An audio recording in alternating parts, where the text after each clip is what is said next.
All right, so small schools are at the heart of many rural communities, and this week local education leaders in Calaveras County came together to talk about how to keep them strong. Now joining us this morning to talk more about this effort is Calaveras County Superintendent of Schools, Jared Hungerford. Jared, thank you so much for joining us this morning.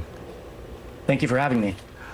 So tell me, what are some of the challenges right now that the districts that you're speaking with face?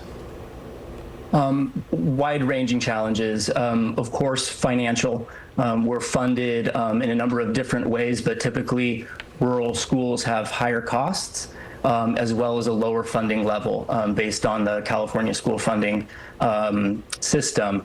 Transportation is an additional cost and a challenge. Staff shortages. We can't find bus drivers to drive those buses. We can't fill some of our teaching positions.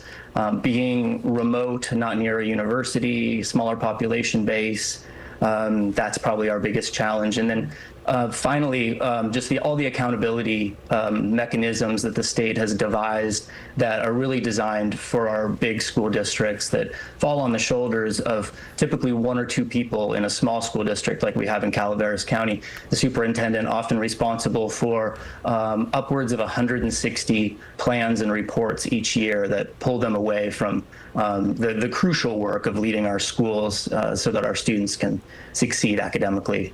Yeah, you just kind of touched on the idea of, when you're typically in a smaller, more rural area, you have a lot of folks wearing a lot of different hats. Do you find that when you start talking to folks who can either, help fundraise or find any other sources of money, do you find that they might even be surprised at just how many hats folks need to wear in your communities?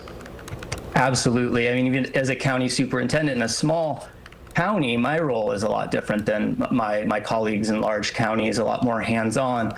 So there is surprise there. I would say, though, that wearing many hats can be very challenging, it's also one of our strengths because we know our students well, and that's one of the strengths of the small school districts. We know all of our students by name. We can pivot more quickly than large systems to address the needs of our students. And our community up here is fantastic. So we have wonderful people doing a wonderful job. We just need more of them and the funding to bring them in. And really, additional challenges when we do find great people from outside of the area that would love to move here, they just can't find a place to live. Housing is a significant challenge for us up in Calaveras as well as other rural areas. And Jared, we got about 30 seconds left. So in terms of funding and trying to get more resources, what are some of the ideas that you're kicking around, or what kind of message would you like to get out there to folks right now this morning?